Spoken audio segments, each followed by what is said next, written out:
What's one of the most desirable skills that the highest paying brands and businesses are looking for in copywriters today? Well, it's not just that you can write killer copy. They also want to see that you know and actually understand exactly how a complete and cohesive marketing funnel works. So in this video, we're going to break down the marketing funnel piece by piece. Keep watching.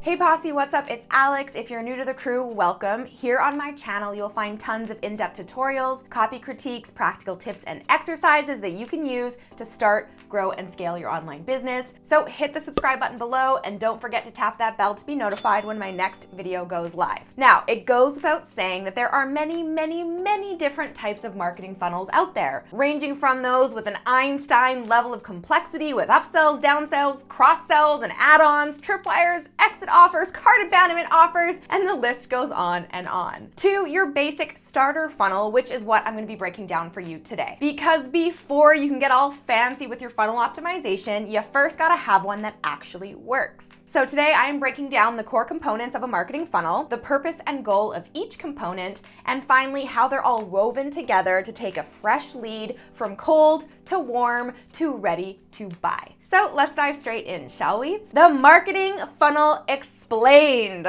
All right, so first let's start off with a super simple definition of what a marketing funnel actually is and why it is so important to understand as a copywriter. Now, you have probably heard of the simple AIDA framework. So this is a conceptual sales funnel, and it looks a little something like this, right? It starts with awareness at the top, followed by interest, desire, and then of course, action, which is someone actually making the decision to purchase something from you and your brand. So this funnel essentially explains how you take people from an unaware state to actually purchasing from you amongst all the other options that are out in the marketplace. Now, I love the AIDA framework because it applies to every single sales process in the world. It's not specific, it's universal. So keeping this universal framework in mind, how do you create a marketing funnel? What does that actually look like? Well, essentially, a digital marketing funnel is the entire flow of sales assets and strategies used to attract visitors,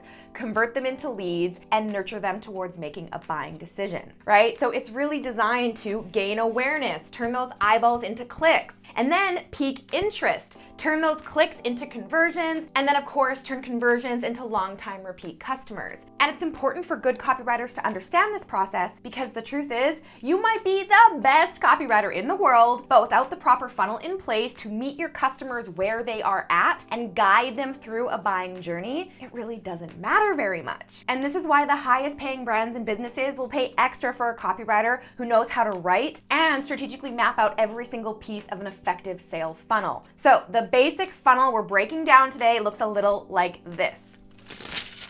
All right, so at the top of the funnel, we have the ads.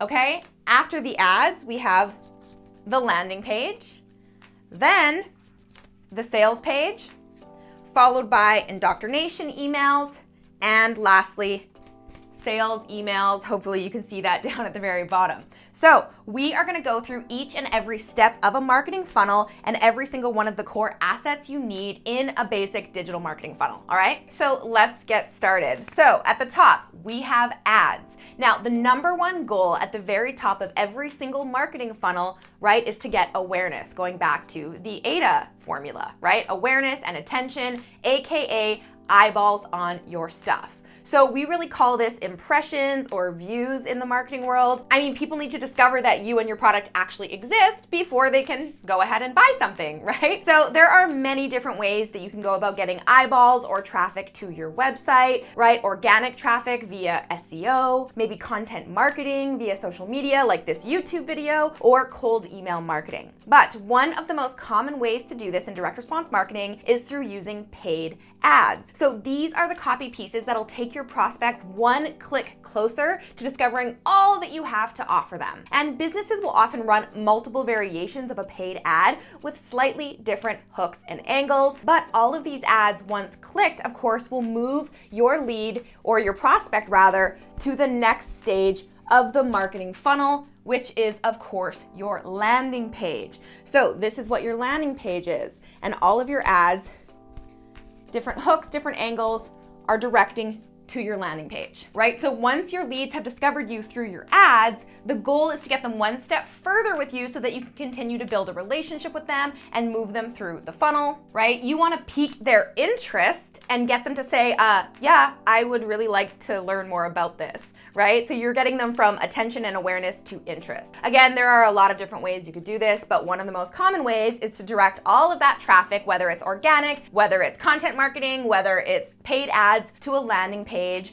otherwise known as a squeeze page or an opt-in page. Now, while a landing page is technically any page where traffic lands, I personally use this term specifically for pages that are used for the purpose of converting visitors into leads, right? So this is often done by providing a free, highly valuable resource like a checklist, a cheat sheet, a guide, webinar, workshop, masterclass, whatever, in exchange for their email address, right? So once you have their interest and their email address, they then drop down into the next step of the funnel, which is the sales page, right? So once you've converted your eyeballs into leads, the next step of the funnel is to convert those leads into customers. So this is where you present them with an offer and turn their interest into desire. Well, hopefully, right? Now, this could be done via a webinar or even a sales call, but my personal favorite is a beautifully written sales page, or as I like to call the money page, right? This is the big one. This is what most brands and businesses focus on getting right, because this is the page that actually sells the product or service, aka what makes them money, and is ultimately what will make you the most money as a copywriter, because you can charge the most for this asset. Now, the other components in the funnel are hugely important, but they actually don't make your clients money. In fact, they actually cost them money, right? So your sales page, your sales asset is hugely important. But here's the thing, right? The vast majority of leads will not purchase right away. That's why it's really important to continue building trust, rapport, and desire with your audience so that they will go drop to the bottom of the funnel and actually take action. So you don't want holes in your funnel, right? Because what happens is when people come here and they don't buy, they could leave completely. And then what happens, right? You've possibly lost the sale, you have a leaky funnel, that is no bueno, which is why as marketers and copywriters, we're always working on increasing conversion rates because we wanna plug those holes. Just like someone comes from an ad, land on a landing page, if someone doesn't sign up, you've potentially lost that lead forever. So your goal as a copywriter or marketer is to make sure your leads stick around. And one of the best ways to do that post sign up, right after they give you their email address here, right, is to continue following up with them through indoctrination emails. So once you've actually gotten a prospect to give you their email address, you can begin the process of nurturing those leads through a series of emails often referred to as indoctrination emails. So you have their email address. Now you're gonna send them a series of emails to really build up awareness, desire, trust, rapport, and provide valuable, relevant content. So instead of hard selling, your primary goal with these emails is to educate your prospects on who you are and why you're uniquely qualified to help them. So this is a great time to share who you are, what your mission is, what you stand for, and more importantly, that you understand them, as in your audience, and their unique challenges and obstacles. Don't make it all about you, make it all about them. Only then, once you've given your new lead enough time and valuable content to become more acquainted with you, your brand, your values, and actually build up more of that desire, you can move them through the next component of your funnel and remind them of your offer with, of course, your sales emails, which you probably won't see this, but it's just another email icon. Right, is to send them your sales email. So going back to the AIDA framework, right? Sales emails are sent ultimately with the goal of getting your prospect to take action and buy something from you. And this can look different for every different brand or business, but generally speaking, when we're talking about sales at this point of the funnel, we're talking about a new lead who has never bought from you before. So I recommend sending a minimum of 6 to 8 sales emails, right? Including one to introduce your product, one to educate them on the benefits and how it can help them, one to convey incentive and scarcity, one to showcase social proof and build authority, and a few to overcome their objections, and of course to continue building trust. That's still really, really important. And of course, all of these emails will have a call to action that will bring your prospects back to the sales page, right? Plugging holes in the funnel, hopefully getting them to continue to purchase and engage with your brand. All right, And there you have it, the 5 components of a marketing funnel, what it is, and what you need to know as a copywriter who is writing a marketing funnel. Now, are you ready to take all of this knowledge from tactical to practical? Well, in my 8-week copywriting coaching program, the Copy Posse Launch Files, I won't only equip you with the latest copywriting principles and techniques that are working today, but I will also walk you step by step through writing the essential copy assets that we talked about today. That's right, you'll learn exactly how to write each and every component necessary for a complete and cohesive marketing funnel that will make you stand out amongst the sea of copywriters out there. Which means in your portfolio, you'll be able to showcase your next level writing abilities and your understanding of how all of these pieces fit together for a strategic marketing funnel. And trust me, this is the type of experience and expertise that high-paying brands and businesses are looking for. So if you want to get started on the Launch Files, you'll find a link to that in the description below, and I will be back next week with a brand new marketing tutorial. Until then, I'm Alex. Ciao for now.